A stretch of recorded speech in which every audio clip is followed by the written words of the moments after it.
الحمدللہ نحمدہ ونصلی علی رسولہ الکریم اما بعد۔ نماز کے ارکان سے متعلق آج کا ہمارا 30واں درس ہے۔ ایک مسئلہ یہاں پر یہ ہے کہ رکوع سے اٹھنے کے بعد سمع اللہ لمن حمیدہ کہنے کے بعد ربنا ولک الحمد یا اس طرح کے جتنے کلمات وارد ہوئے ہیں اونچی آواز سے کہنا، کیا یہ درست ہے؟ کہنا چاہیے اونچی آواز سے۔ بعض دفعہ ہم دیکھتے ہیں کہ سب تو نہیں، کچھ لوگ ایسے ہوتے ہیں جو ان کلمات کو بلند آواز سے کہتے ہیں، ربنا لک الحمد بلند آواز سے کہتے ہیں۔ باقی جو تکبیرات ہے اسے تو آہستہ کہتے ہیں، کبھی کبھار اسے بھی بلند کر کے کہتے ہیں، اور اس کلمات کو خصوصی طور پر کچھ لوگ بلند آواز سے کہتے ہیں۔ تو اس کا کیا حکم ہے؟ تو یہ سوال علماء کے درمیان رکھا گیا اور پوچھا گیا۔ شیخ ابن باز سے بھی یہ سوال پوچھا گیا، تو علماء نے یہ کہا کہ اس کا اصل حکم یہی ہے کہ عام آدمی آہستہ کہے گا، یعنی مقتدی جو ہوتا ہے وہ اس کلمے کو اور دیگر جتنے بھی تکبیرات ہیں، اللہ اکبر کی کلمات ہیں، ان تمام کو وہ آہستہ کہے گا، اتنا آہستہ کہے گا کہ خود ہی سنیں، کوئی اور نہ سنے۔ یہ اصل حکم ہے اس کا۔ اونچی آواز میں کہنا یہ صرف امام کے لیے ہوتا ہے، وہ بھی تکبیرات کے کلمات اور تسمیع کے کلمات، تاکہ مقتدیوں کو معلوم ہو جائے کہ امام ایک رکن سے دوسرے رکن میں منتقل ہو رہا ہے۔ جب اللہ اکبر بلند آواز سے کہے گا کیونکہ جماعت ہو رہی ہے تو، اور امام کی اقتداء کرنا ہے، تو اقتداء آنکھوں سے ہوتی ہے اور کانوں سے ہوتی ہے۔ انسان کو جتنا ممکن ہے اتنا دیکھ کر اقتداء کرتا ہے، اور وہ ممکن نہیں ہو تو آواز پر اقتداء کرتا ہے، یعنی اس کی پیروی کرتا ہے۔ تو تکبیرات جب کہے گا تو اگر امام نظر آتا ہے تو منتقل ہوتے وقت امام کو دیکھ سکتے ہیں، پہلی صف والے اور دوسری صف والے پہلی صف والوں کو، اور تیسری صف والے دوسری صف والوں کو دیکھ کر کریں گے، اور اس کے بعد آواز سے، اگر ممکن نہیں ہو تو آواز سے۔ تو یہ امام کی ذمہ داری اور امام کا عمل ہے کہ وہ بلند آواز سے تکبیرات کہتا ہے، جس سے مقتدیوں کو معلوم ہو جاتا ہے کہ امام کس رکن میں جا رہا ہے۔ البتہ جو حدیث آتی ہے اس سلسلے میں، یعنی بلند آواز سے ایک صحابی نے کہا تھا، وہ حدیثیں بھی آتی ہیں اور کئی ایک احادیث اس میں موجود ہیں۔ ایک حدیث تو یہ ہے کہ انس بن مالک رضی اللہ عنہ فرماتے ہیں کہ ایک شخص نماز میں آیا، اسے سانس چڑھا ہوا تھا، یعنی ہانپتے ہوئے آیا، اور اس نے یہ کہہ دیا الحمدللہ حمدن کثیرن طیبن مبارکن فی، یہ کلمات اس نے کہہ دیے۔ سب لوگوں نے بھی سنے، نبی کریم صلی اللہ علیہ وسلم نے بھی سنا۔ نماز کے بعد نبی کریم صلی اللہ علیہ وسلم نے فرمایا یہ کلمات کس نے کہے ہیں، یہ کس نے پڑھا؟ تو گویا آپ صلی اللہ علیہ وسلم کو سنا ہی دیا تھا، اس لیے لوگ خاموش رہے، کسی نے نہیں کہا۔ لوگوں کو یہ لگتا تھا کہ یہ غلطی ہوئی ہے، اور نبی کریم سے اپنی اس غلطی کو بتانے سے شرم اور حیا آ رہی تھی۔ لیکن بہرحال جس نے یہ کہا تھا اس صحابی نے کہا اس کی اے اللہ کے رسول یہ میں نے کہا ہے، تو آپ صلی اللہ علیہ وسلم نے فرمایا اس میں کوئی حرج نہیں، میں نے 12 فرشتوں کو دیکھا کہ وہ اس کو اوپر لے جانے کے لیے ایک دوسرے سے سبقت کر رہے ہیں۔ ایک روایت میں 30 فرشتوں کا بھی تذکرہ آیا ہوا ہے، یہ صحیح مسلم کی روایت ہے۔ ایک اور حدیث میں اس طرح آیا کہ حضرت عبداللہ ابن عمر کہتے ہیں کہ ہم نبی کریم صلی اللہ علیہ وسلم کے ساتھ نماز پڑھ رہے تھے، ایک شخص نے کہا اللہ اکبر کبیرہ والحمدللہ کثیرہ وسبحان اللہ بکرۃ واصیلا۔ نبی صلی اللہ علیہ وسلم نے پوچھا یہ کلمات کس نے کہے ہیں؟ تو اس آدمی نے عرض کیا، اس صحابی نے، میں نے اے اللہ کے رسول صلی اللہ علیہ وسلم، آپ نے فرمایا مجھے ان کلمات پر تعجب ہوا کہ ان کے لیے آسمان کے دروازے کھول دیے گئے ہیں۔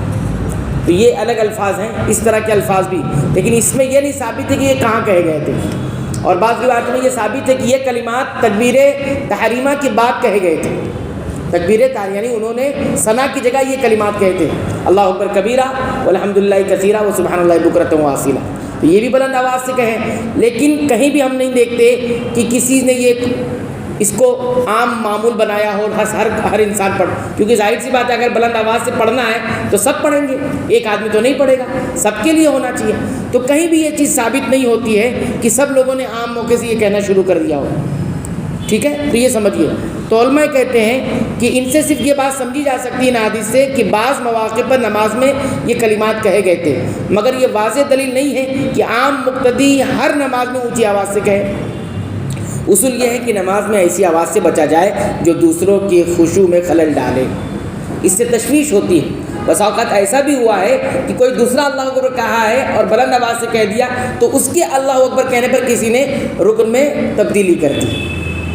اور بس اوقات امام کو بھی تشویش ہوتی ہے، کیونکہ سبحان اللہ اللہ اکبر آدمی کو معلوم نہیں ہوتا، تو کبھی کبھی یہ تشویش ہوتی ہے کہ کہیں غلطی تو نہیں ہوئی، کہیں کچھ بھول تو نہیں گئے، اس طرح کے مسائل پیدا ہو جاتے ہیں۔ تو علماء یہ کہتے ہیں کہ نبی کریم صلی اللہ علیہ وسلم نے جہاں پر کہا ہے بلند آواز سے ذکر کرنا وہیں بلند آواز، اور جو امام کہتا ہے بلند آواز سے اس کی حکمتیں ہیں، اس کا ایک مقصد ہوتا ہے، وہ مقتدیوں کو ہی سنانا مقصود ہوتا ہے تاکہ منتقل ہونے کے لیے اس آواز پر اکتفا کیا جائے، ورنہ اصل ذکر جو ہے آہستہ آواز میں ہوتا ہے۔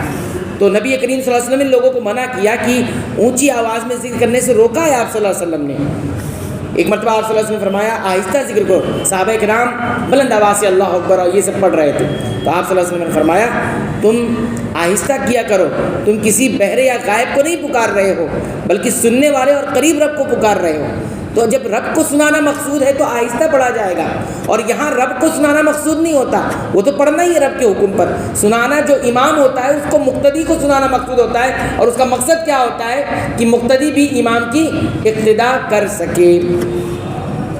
تو پھر کہتے ہیں کہ جب نماز کے باہر بھی اونچی آواز سے منع کیا گیا ہے تو نماز کے اندر تو بدرجہ اولا احتیاط ضروری ہے، اور کیونکہ وہاں دل کی حاضری، خاموشی اور توجہ مطلوب ہے اور پھر علماء کہتے ہیں کہ ہمیں یہ اندیشہ ہے کہ جو شخص بلا کسی شرعی وجہ کے نماز میں آواز بلند کرے، چاہے وہ ذکر کی وجہ سے کیوں نہ ہو، وہ اس وعید میں داخل ہو سکتا ہے جس میں اللہ تعالیٰ نے فرمایا ہے کہ جو لوگ بلا وجہ مومن مردوں اور عورتوں کو اذیت دیتے ہیں انہوں نے بہتان اور کھلے گناہ کا بوجھ اٹھایا۔